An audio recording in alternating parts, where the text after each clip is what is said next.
मेरे प्रिय बच्चे, अचानक से सब कुछ बदल जाएगा। वह घड़ी अब दूर नहीं है। अब समय आ गया। आज इसे अनदेखा किया तो तुम्हें जीवन भर रोना पड़ेगा। तुम्हारा भारी नुकसान हो जाएगा। मेरे प्रिय बच्चे, इसे शुरू से अंत तक पूरा देखें। मेरे बच्चे, कैसे हो तुम? मैं आज की संदेश जो है तुम्हारे लिए बहुत ही महत्वपूर्ण संदेश है। तुम्हारा कामयाबी का सबसे बड़ा मूल कारण ये एक ही व्यक्ति है जो तुम्हें कामयाब बनाने में इसके हाथ है। मेरे बच्चे, इसका साथ हमेशा तुम इससे जुड़े रहना। जी हां मेरे बच्चे, मैं तुम्हें बता दूं, यदि तुम इस व्यक्ति जो है जो तुमसे बहुत प्रेम करते हैं, वह तुम्हारा और कोई नहीं, वही प्रेमी है जो तुमसे बहुत प्रेम करती है, पर तुम्हारे जीवन को आगे की ओर बढ़ता हुआ देखना चाहता है कि हां मेरे बच्चे, यही प्रेमी तुमसे सच्चा प्रेम करता है। यदि तुम्हारी मेल मिलाओ अच्छी रहे तो तुम आने वाले समय में बहुत आगे जाने वाले हो और बहुत सारे तरक्की उन्नति करने वाले हो। जी हां मेरे बच्चे, तुम कभी यह मत सोचना किया प्रेमी तुम्हें कभी धोखा देगा। ऐसा कदापि नहीं होगा। यही तुम्हारा सबसे बड़ा मूलधन है जो तुम्हें सबसे आगे बढ़ाने में इसी का हाथ है। मेरे बच्चे, इस संदेश को आधा अधूरा छोड़कर जाने की गलती मत करना। महादेव की सच्चे भक्त हो तो लाइक करने में कंजूसी ना करें, जल्दी से लाइक कर दें।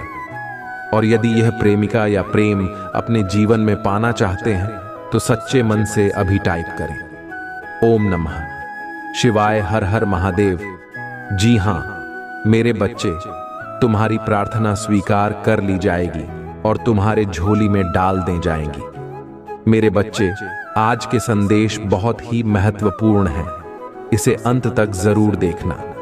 मेरे प्रिय बच्चे, आपका प्रेम एक सरल, सच्चा, बहुत ही आलोकित प्रेम है। जी हां मेरे बच्चे, आप दोनों के ऊपर मेरी सदा के लिए कृपया दृष्टि बनी रहती है। मेरे प्रिय बच्चे, आपका प्रेम आपसे दूर नहीं रह पा रहा है। वह तुम्हें मिलकर क्या कुछ कहना चाहता है, वह बीते कल में हुई। तुम दोनों के बीच कुछ गलतफहमियों के कारण अगर तुम दोनों अभी के लिए दूर भी हो गए थे, तो वह इस बात से क्या कुछ समझ रहा है या अपने मन के विचार को वह तुमसे क्या कहना चाह रहा है या अपने मन के विचारों को वह तुमसे कहना चाहता है। मेरे प्रिय बच्चे, इन सभी बातों का उत्तर आज मैं आपको अपने इस संदेश के अंत में देकर जाऊंगा। तो इसलिए मेरे बच्चे, इस संदेश को अंत तक सुनकर जाना। मेरे प्रिय बच्चे, इस संदेश को बीच में छोड़कर जाने की भूल बिल्कुल भी मत करना, नहीं तो मेरे बच्चे, आप बहुत बड़ी मुसीबत में भी फंस सकते हो। मेरे प्रिय बच्चे, आने वाला कल आप दोनों के लिए बहुत ही चमत्कारी होने वाला है। जी हां मेरे बच्चे, आपका वह जो प्रेम है आपके बिना रो रहा है, वह तड़प रहा है। जी हां मेरे बच्चे, मैं उसको भली भांति रूप से जानता हूं कि उसका प्रेम तुम्हारे प्रति इतना सरल व सच्चा है, और ठीक वैसे ही तुम भी उसे अपने दिल से बहुत प्रेम करते हो। हाँ मेरे बच्चे, वह बात अलग है कि बीते कल में तुम दोनों के बीच कुछ मतभेद चल रहा है, जिसके कारण अभी तुम दोनों एक दूसरे के साथ बात भी नहीं कर रहे हो। परंतु मेरी बच्ची हो, जो समय था वह आप दोनों एक विपरीत दिशा में चल रहा था। लेकिन मेरे बच्चे, समय कभी भी एक जैसा नहीं रहता। बदलते समय के साथ आप दोनों के बीच ही जो दूरियां हैं वह भी कम हो जाएंगी। जी हां मेरे बच्चे, अगर आज आपको मेरा यह संदेश प्राप्त हुआ है तो मेरी इस वीडियो को लाइक करके चैनल को सब्सक्राइब कर देना, और साथ ही साथ मेरा भाग्यशाली अंक 333 लिखकर मुझे अपनी स्वीकृति प्रदान करा देना।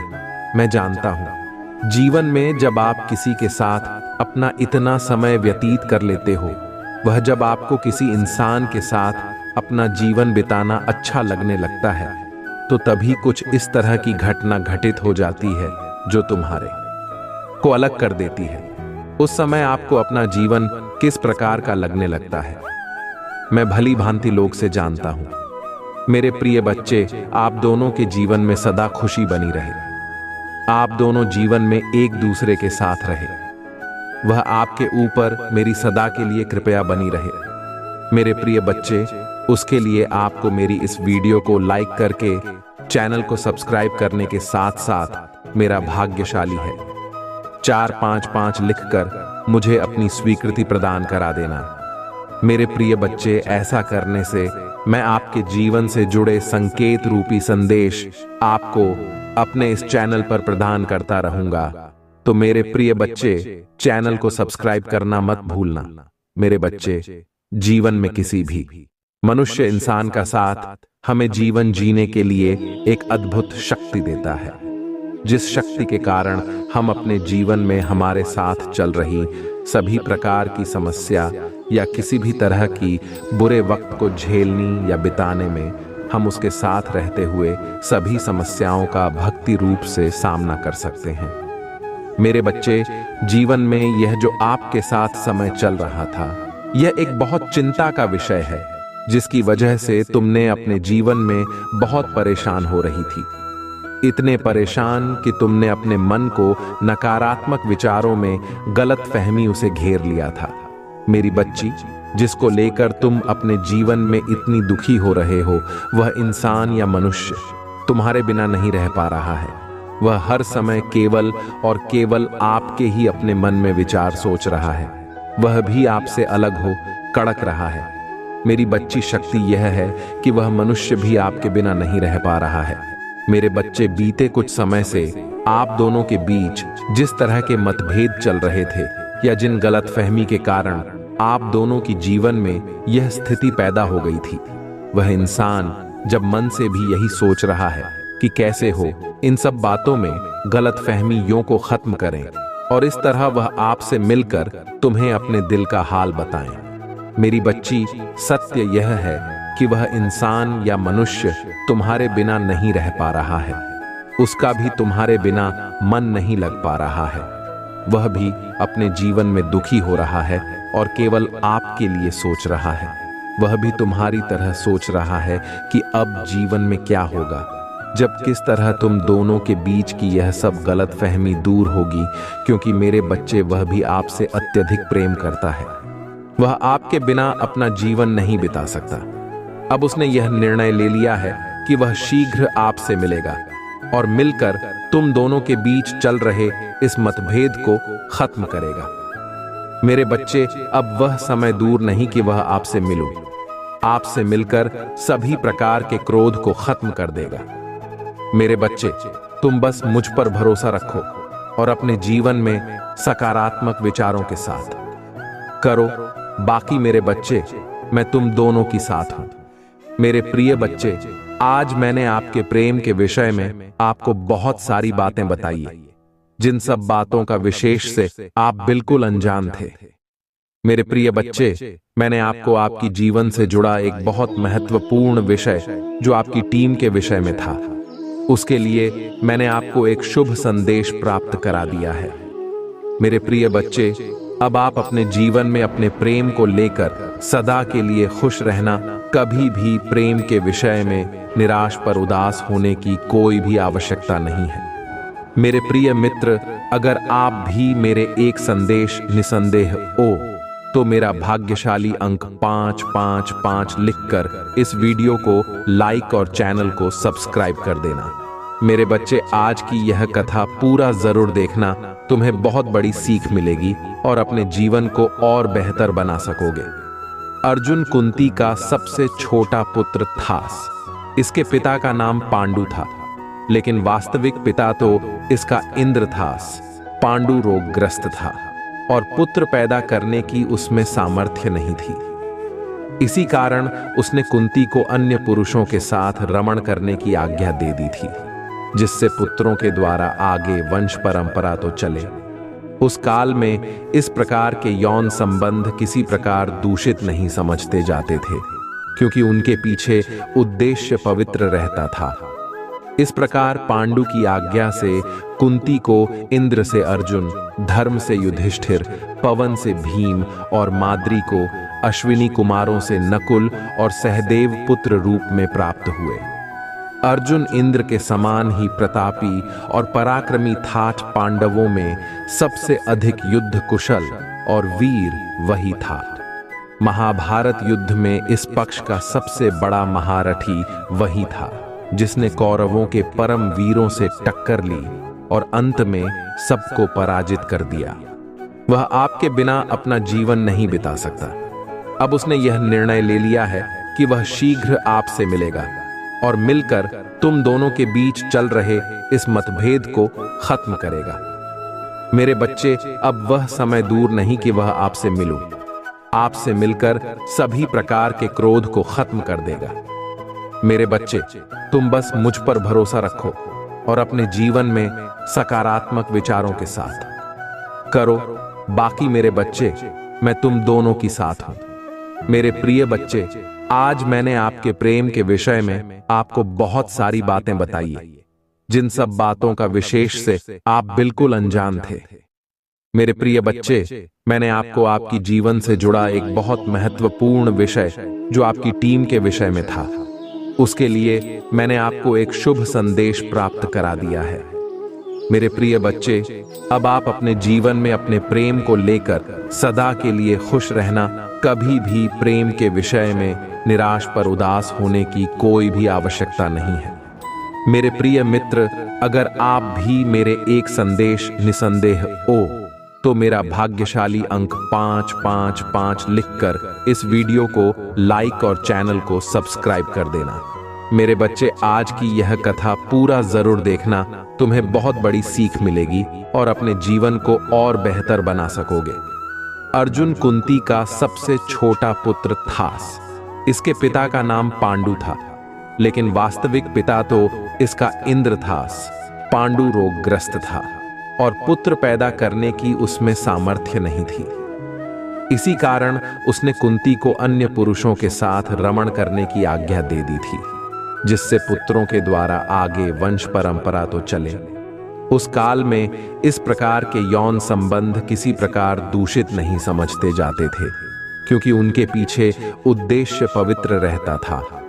इस प्रकार पांडु की आज्ञा से कुंती को इंद्र से अर्जुन, धर्म से युधिष्ठिर, पवन से भीम और माद्री को अश्विनी कुमारों से नकुल और सहदेव पुत्र रूप में प्राप्त हुए। अर्जुन इंद्र के समान ही प्रतापी और पराक्रमी था। पांडवों में सबसे अधिक युद्ध कुशल और वीर वही था। महाभारत युद्ध में इस पक्ष का सबसे बड़ा महारथी वही था, जिसने कौरवों के परम वीरों से टक्कर ली और अंत में सबको पराजित कर दिया। इंद्र ने पिता होने के नाते समय समय पर अर्जुन की सहायता की थी। गुरु द्रोणाचार्य ने इसको धनुर्वेद की शिक्षा दी थी। उस समय पाठशाला में कौरव पांडव सभी मिलकर अस्त्र शस्त्र विद्या सीखते थे। अर्जुन उन सब में तीव्र बुद्धि वाला था। गुरु के बताने पर तत्क्षण ही बात उसकी समझ में बैठ जाती थी और वह उसी समय उसका प्रयोग करके सभी अन्य साथियों को विस्मित कर देता था। कौरवों के विद्वेष का एक कारण यह भी रहा, गुरु द्रोणाचार्य उसको अपने पुत्र अश्वत्थामा से भी अधिक चाहते थे। वह भी सदा गुरु की भक्ति में सन्नद्ध रहता था। इसी गुरु भक्ति के कारण तो वह महाभारत युद्ध प्रारंभ होने से पूर्व युद्ध स्थल पर खड़ा हुआ व्यथित हो उठा था कि गुरु और इस भृत्य समुदाय को मारकर ऐसा कौन सा सुख है जिसकी मैं कामना करूं। लेकिन कृष्ण के उपदेश ने उसके संशय को मिटा दिया।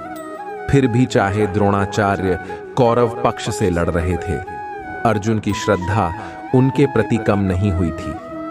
जब भी वह गुरु के सामने जाता था, उनको प्रणाम करता था और आशीर्वाद प्राप्त करने की इच्छा करता था।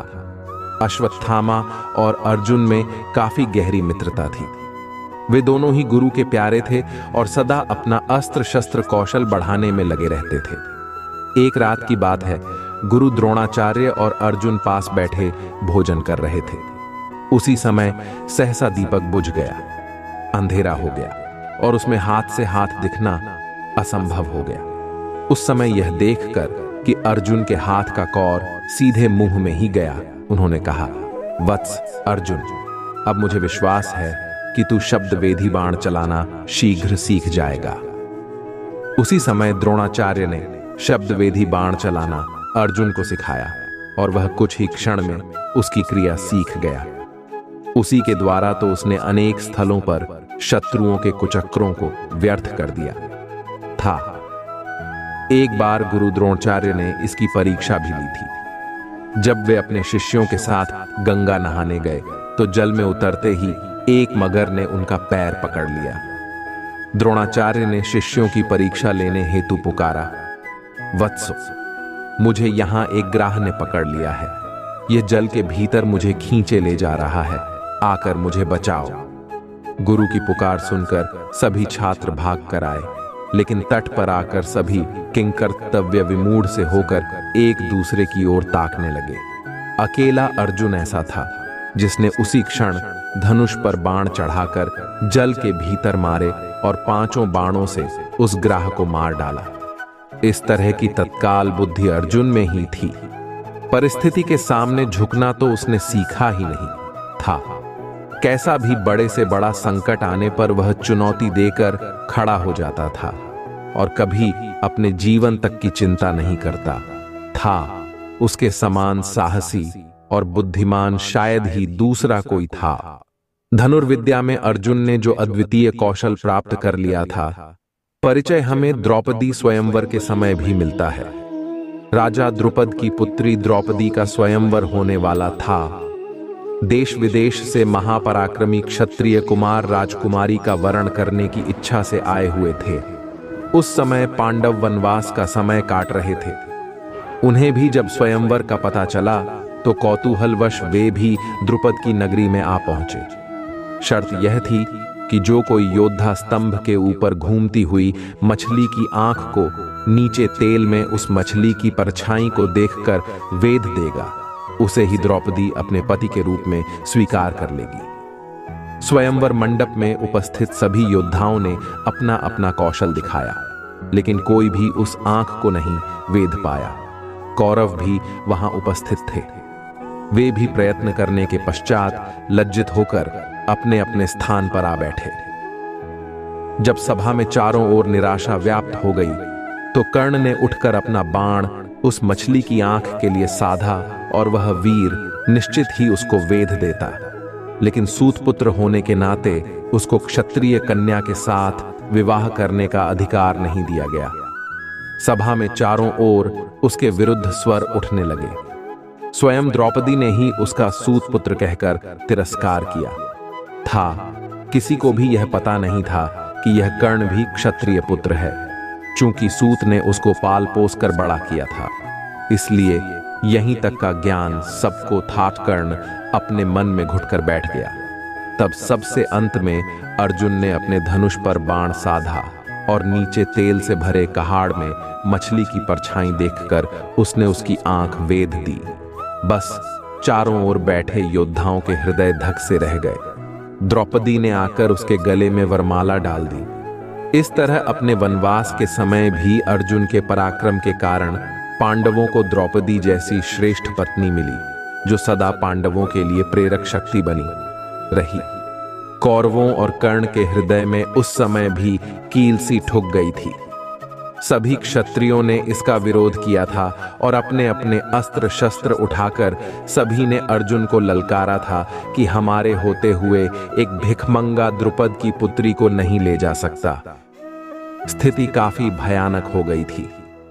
अर्जुन ने उन योद्धाओं के समूह का अकेले ही सामना किया और सबको परास्त करके उसने यह सिद्ध कर दिया कि वह वनवास के समय भी कोई भिक्षु या याचक नहीं है, बल्कि एक पराक्रमी योद्धा है जो एक बार तो सारे संसार के योद्धाओं को चुनौती दे सकता है। सबको पराजित करके वह अपने भाइयों के साथ द्रौपदी को माता के पास ले गया।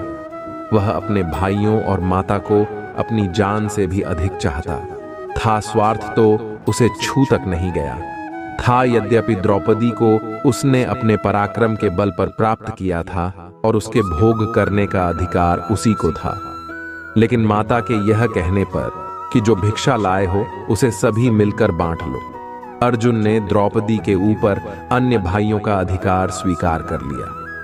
कुंती ने तो बिना यह जाने कि वह द्रौपदी थी, कोई स्थूल वस्तु नहीं, यह बात कही थी, लेकिन अर्जुन ने अक्षरशः अपनी माता की आज्ञा का पालन किया। वह कभी भी मर्यादा नहीं तोड़ता था और सदा अपने बड़े भाई युधिष्ठिर की आज्ञा मानता था।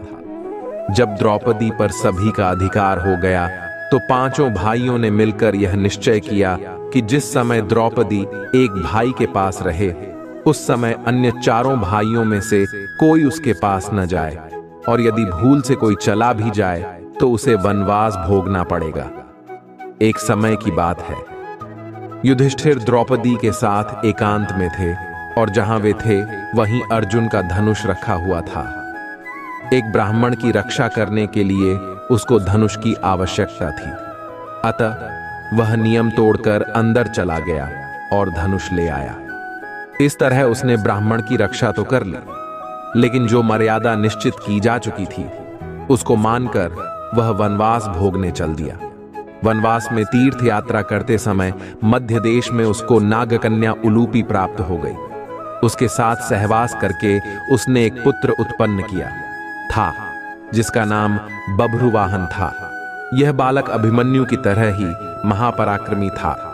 अपने पिता अर्जुन को न पहचान कर जब उसने उसी से युद्ध किया था तब एक बार तो अपने पराक्रम से अर्जुन को भी मूर्छित करके उसे युद्ध स्थल पर पटक दिया था। इसी वनवास काल में ही अर्जुन की श्री कृष्ण से भेंट हुई।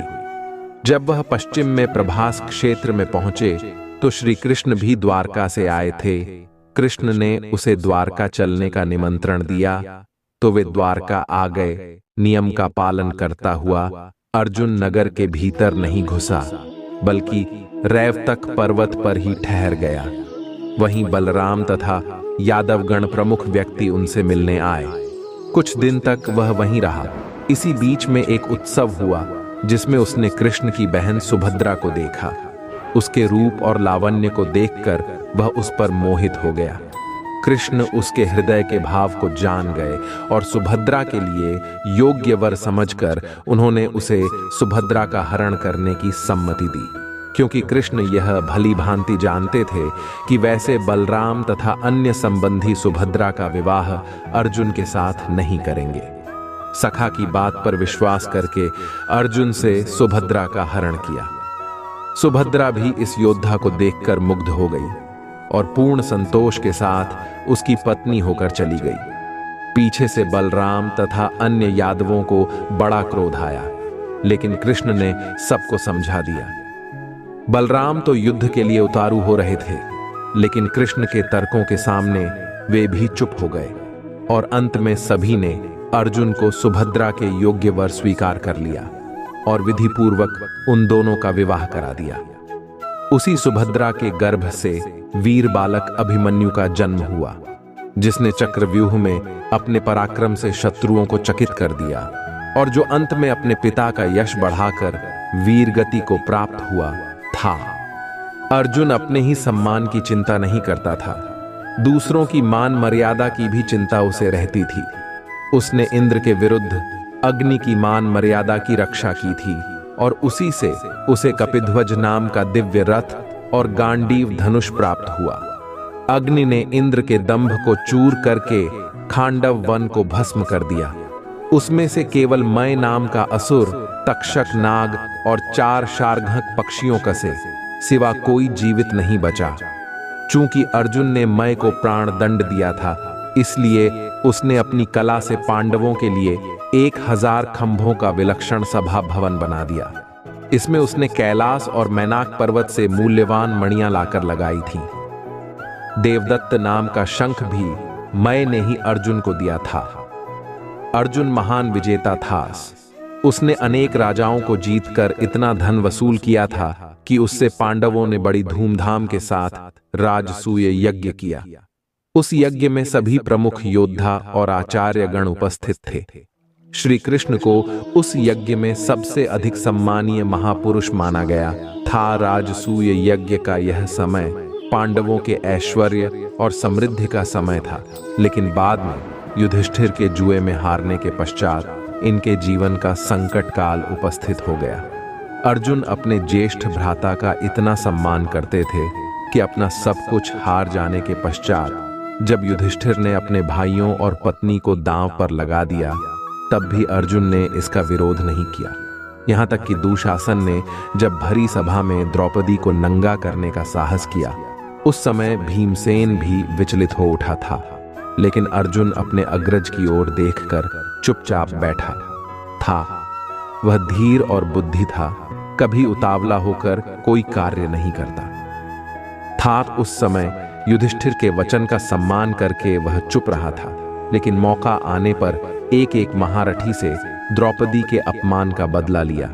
वह दूरदर्शी भी था, आगे क्या करना है उसके लिए पहले से ही योजना बनाना वह प्रारंभ कर देता था। वनवास के समय में उसे यह आशंका हो गई थी कि कौरवों का हृदय मैला है, वे वनवास के पश्चात भी राज्य का थोड़ा भी हिस्सा नहीं देंगे। युद्ध के द्वारा ही उनसे अपना अधिकार प्राप्त किया जा सकता है। यह दृढ़ संकल्प लेकर उसने अपनी सामर्थ्य बढ़ाने के लिए प्रयत्न किया। धर्मराज से उसने वह जगत प्रकाशक विद्या सीखी जो उन्होंने व्यास से प्राप्त की थी। इसके पश्चात दिव्य अस्त्रों की प्राप्ति के लिए वह तपस्या करने चल दिया। हिमालय और गंधमादन पर्वत को लांघकर वह कैलाश पर्वत पर आया। वहां एक वराह के ऊपर उसका एक किरात से झगड़ा हो गया। दोनों मरे हुए वराह को अपना बतलाते थे। अंत में युद्ध हुआ। किरात ने अपनी कला से अर्जुन का सारा पराक्रम हर लिया। इस तरह अपने को निर्बल पाकर अर्जुन को आश्चर्य होने लगा और फिर एक क्षण में ही किरात की अलौकिक शक्ति का अनुमान लगाकर उसने उसको प्रणाम किया और उसे प्रसन्न करके उससे पाशुपात अस्त्र प्राप्त किया। वह किरात और कोई नहीं, स्वयं वेश बदले हुए भगवान शिव थे। इस प्रकार उन्होंने अर्जुन के बल की परीक्षा ली थी। इससे यह पूरी तरह स्पष्ट होता है कि अर्जुन परिस्थिति को ठीक तरह पहचान कर उससे लाभ उठाने वाला बुद्धिमान योद्धा था। वह ऐसा मूर्ख क्षत्रिय नहीं था जो अपने पराक्रम का सही अनुमान न लगाकर व्यर्थ का दंभ भरा करते हैं। पाशुपात अस्त्र प्राप्त करके वह आगे बढ़ा तो उसे इंद्र का सारथी मातले रथ लिए हुए मिला। गंगा में स्नान करके वह रथ पर बैठ गया और अमरावती पहुंच गया। वहां इंद्र ने उसका बड़ा स्वागत किया और अपने साथ ही आसन पर बिठा लिया। यहां उसने 5 वर्षों तक अनेक दिव्यास्त्रों की संचालन क्रिया सीखी। उसी समय चित्रसेन गंधर्व उसका मित्र हो गया, जिसे उसने नाचना गाना आदि सिखाया, जो मत्स्य नरेश विराट के यहाँ काम आया। देव सभा में उर्वशी नाम की महासुंदरी अप्सरा आया करती थी, जिसको अर्जुन वंशमाता के रूप में देखा करता था। उसके हृदय के भाव को न जानकर चित्रसेन ने समझा कि वह उसके सौंदर्य पर मोहित हो गया है। इसीलिए उसने एक दिन उर्वशी को उनके पास भेज दिया। उर्वशी अपना कामुक रूप लेकर उनके पास पहुंची और सहवास के लिए इच्छा प्रकट करने लगी। अर्जुन के तेजस्वी रूप को देखकर वह काम से पीड़ित हो रही थी। उसने अर्जुन को अपने साथ रमण करने की इच्छा जताई। यह सुनकर अर्जुन ने चौंक कर कहा, उर्वशी, आप तो हमारी वंश माता हैं, फिर मैं ऐसा पाप कार्य कैसे कर सकता हूं? आपकी यह धारणा मेरे विषय में गलत है कि मैं आपके प्रति कामासक्त हूं। मैं तो आपको पूज्य मानकर आपका सम्मान करता हूं। अर्जुन की इस बात को सुनकर भी उर्वशी की काम पीड़ा उतनी ही बनी रही और उसने कहा, छोड़ो इस धारणा को वीरवर, आओ मेरी काम पीड़ा को शांत करो। जब उर्वशी के कई बार कहने पर भी अर्जुन तैयार नहीं हुआ तो उसने क्रुद्ध होकर उसे नपुंसक हो जाने का शाप दिया। उसके लिए निश्चित अवधि थी। आगे चलकर यह शाप ही अर्जुन का सहायक बना और अज्ञातवास के समय इसी के कारण विराट के यहाँ उनका रहना संभव हुआ। बृहन्नला बनकर वह उत्तरा को नाचना गाना सिखाता रहा और इस तरह अपना वह सारा समय काटता रहा। इंद्र से अनेक दिव्यास्त्र प्राप्त करके अर्जुन बद्री वन में नर नारायण के आश्रम में पहुंचा। अन्य पांडव भी वहीं प्रतीक्षा कर रहे थे।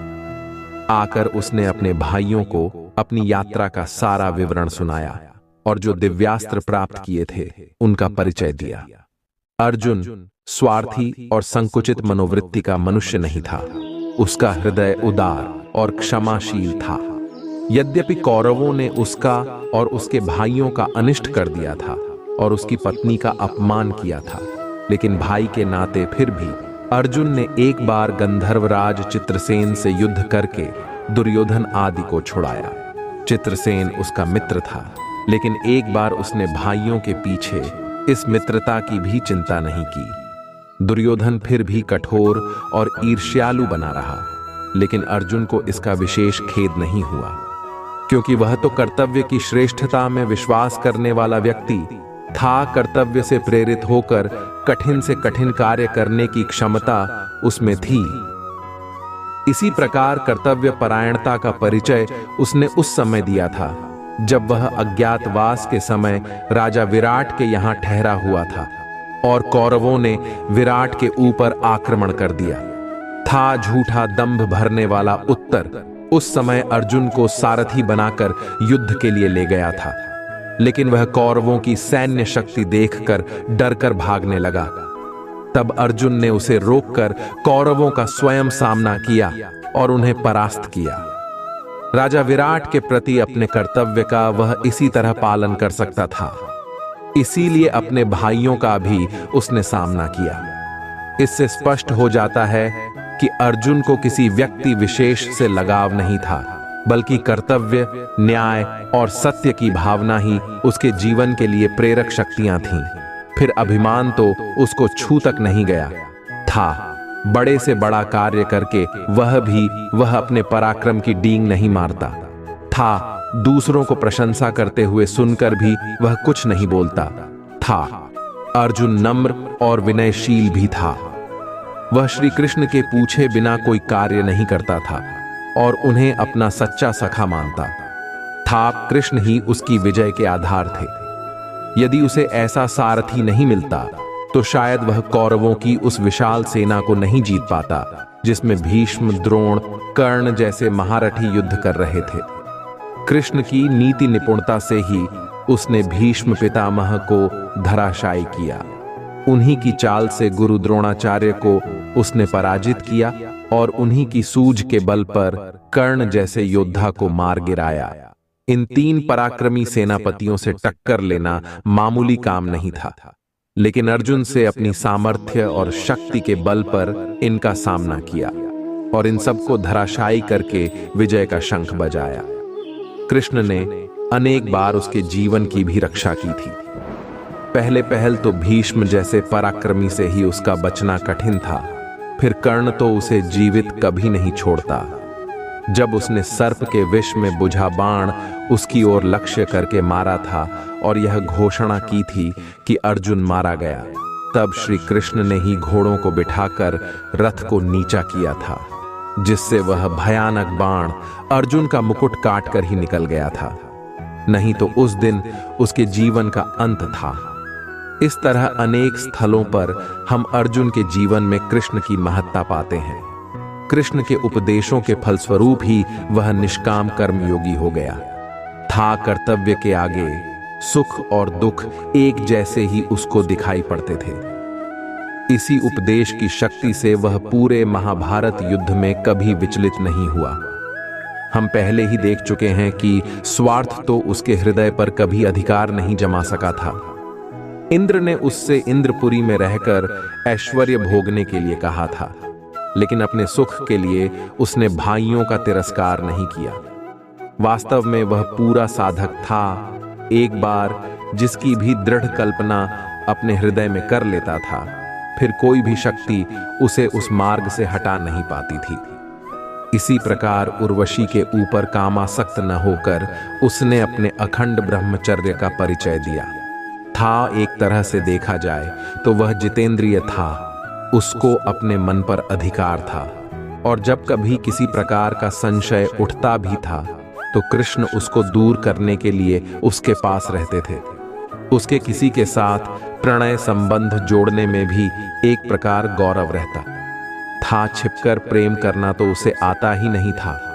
वह तो पहले अपने पराक्रम का परिचय देता था और अपने आप को पूरी तरह समर्थ प्रमाणित करके किसी सुंदरी से प्रेम करता था। उसके प्रेम में वीरों की सच्चाई थी। राज परिवार का व्यक्ति होते हुए भी वह कूटनीति नहीं जानता था। वह तो सीधा सच्चा योद्धा था पर्वत से टकराने की सामर्थ्य रखता था, लेकिन साम, दाम, दंड, भेदपूर्ण नीति में निपुण नहीं था। इसके लिए तो कृष्ण ही सदा उसको मार्ग दिखाया करते थे। वह तो इतना सीधा था कि स्वयं अपने समर्थक धृष्टद्युम्न से ही इस आधार पर उलझ पड़ता था कि उसने द्रोणाचार्य को मारा था। यद्यपि द्रोणाचार्य के वध के पीछे सारी चाल तो कृष्ण की थी। धृष्टद्युम्न ने तो उस चाल के बाद द्रोणाचार्य को केवल मार डाला था, और फिर द्रोणाचार्य का मरना पांडवों के हित में ही था। लेकिन अर्जुन के हृदय में गुरु भक्ति उमड़ पड़ी, और उस समय अपना हित अहित उसे कुछ भी नहीं सूझा। इससे स्पष्ट होता है कि वह सरल हृदय योद्धा था। उसके लिए सदा एक निर्देशक की आवश्यकता रहती थी, और वह निर्देशक कृष्ण थे। यदि वे न होते तो गीता का उपदेश सुनने के पश्चात भी हो सकता था अर्जुन स्वजनों की मृत्यु देखकर विचलित होकर युद्ध भूमि से चला जाता, लेकिन कृष्ण ने सदा उसको उचित मार्ग पर लगाए रखा। इस तरह भावुकता अर्जुन ने चरित्र में एक शिथिलता के रूप में थी, लेकिन सरल हृदय व्यक्तियों में वह स्वाभाविक ही है। यदि अर्जुन और अन्य पांडव इतने सरल हृदय वाले नहीं तो दुष्ट दुर्योधन उनको इतने कष्ट न दे पाता।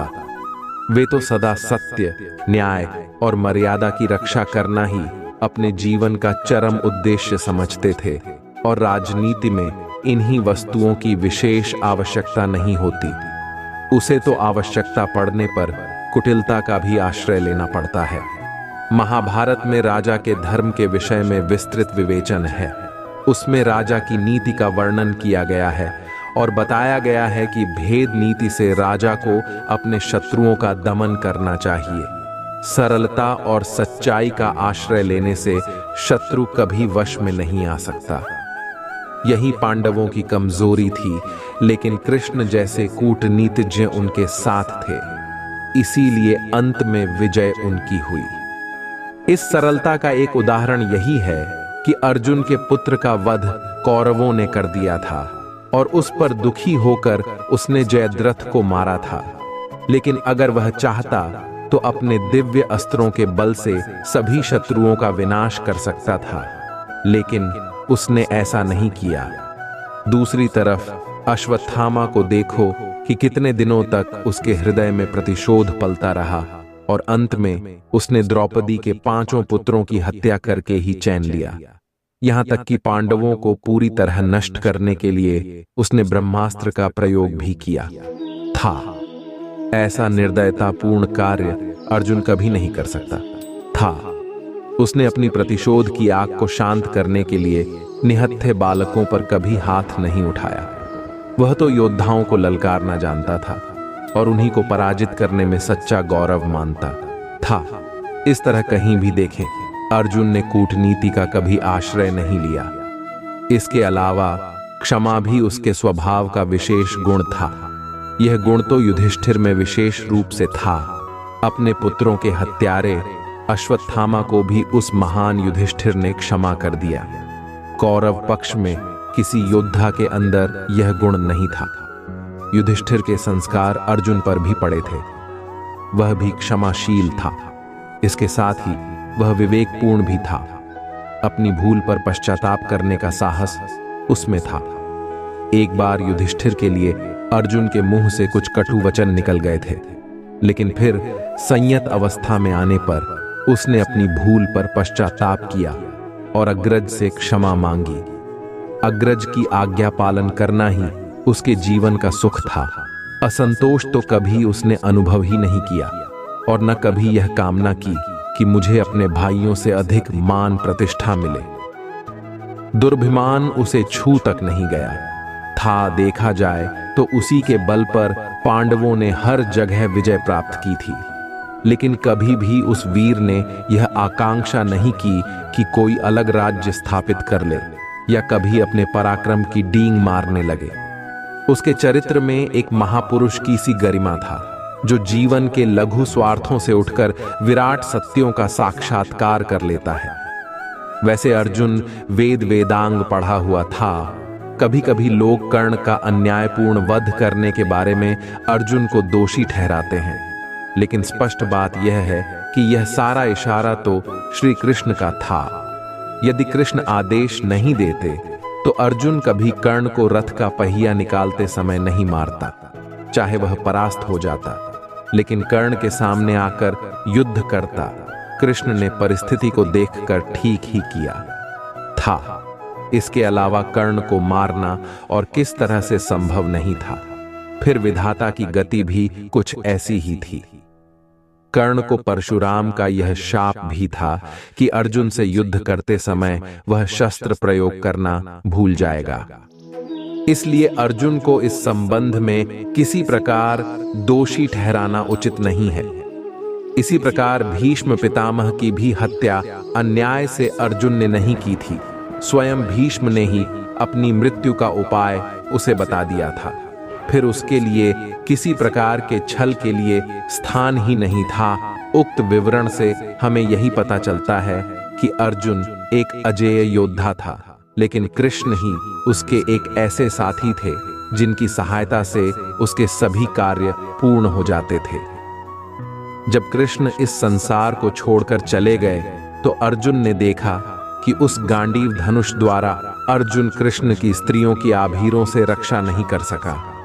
वे लोग उन स्त्रियों को लूट कर ले गए और अर्जुन गांडीव की प्रत्यंचा नहीं खींच सका। वह वृद्ध और दुर्बल हो गया था। उस समय उसका यह अहंकार भी टूट गया था कि वह एक अदम्य और अजेय योद्धा है। वह उसी निर्जन वन में अपने साथी और गुरु कृष्ण की याद में विलाप करने लगा था। महाभारत युद्ध के 26 वर्ष पश्चात सभी पांडव हिमालय की ओर चले गए और वहीं गलकर इस संसार से सदा के लिए उठ गए। इस तरह महाभारत के इस परम योद्धा की जीवन यात्रा समाप्त हुई। तो मेरे बच्चे, जो भी इस चैनल पर पहली बार आए हैं वह चैनल को सब्सक्राइब अभी कर दें, ताकि सबसे पहले और सबसे बड़ी महत्वपूर्ण संदेश आपको मिल सके। वह संदेश से अपने जीवन को बेहतर बना सके। और कमेंट में हर हर महादेव जरूर लिख देना। तुम्हारा कल्याण हो, तुम्हारी सारी मनोकामनाएं जल्द से जल्द पूरी हो जाएं। अगर आप महादेव जी पर विश्वास करते हैं तो इस वीडियो को लाइक करें। आपकी स्थिति बेहतर होने वाली है, आपके स्वास्थ्य में सुधार होगा और आपके पास अधिक पैसा होगा। यह सप्ताह आश्चर्यजनक आश्चर्य से भरा रहने वाला है। सोमवार, मंगलवार, बुधवार, गुरुवार, शुक्रवार, शनिवार और रविवार को आश्चर्य क्या आप भगवान पर भरोसा करते हैं? इस पर दावा करने के लिए 1111 टाइप करें। महादेव जी कहते हैं, मैं घोषणा कर रहा हूं कि इस सप्ताह का शेष भाग आपके लिए वास्तव में बहुत अच्छा रहने वाला है। महादेव जी आपके रास्ते में उपचार, प्रचुरता, नए मौके और अच्छी चीज भेजेंगे। ये सप्ताह बेहतरीन नई अवसर, समाचार, बेहतर स्वास्थ्य, अधिक धन और सफलता के लिए बड़े बदलावों से भरा होने वाला है। अभी आपकी स्थिति में सुधार हो रहा है। आज प्रभु आपके जीवन को बदल रहे हैं। वह आपके दुखों को बदलने के लिए खुशी ला रहे हैं और आपको अब आपसे प्रचुरता की ओर ले जा रहा है। चमत्कारों, जीतन और सफलताओं से भरे एक अद्भुत सीजन के लिए तैयार हो जाइए। निश्चिंत रहें कि आपका स्वास्थ्य, रिश्ते और वित्त जल्द ही बहाल हो जाएंगे। मुझ पर भरोसा रखिए, समझे कि मैं आपकी ओर से उन सफलताओं को लाने के लिए पूरी लगन से काम कर रहा हूं जिनकी आपको आवश्यकता है। भगवान उन चीजों को करेंगे जो असंभव लगते हैं, तो तैयार हो जाओ प्यारे बच्चे, क्योंकि आपका विशेष क्षण आ रहे हैं।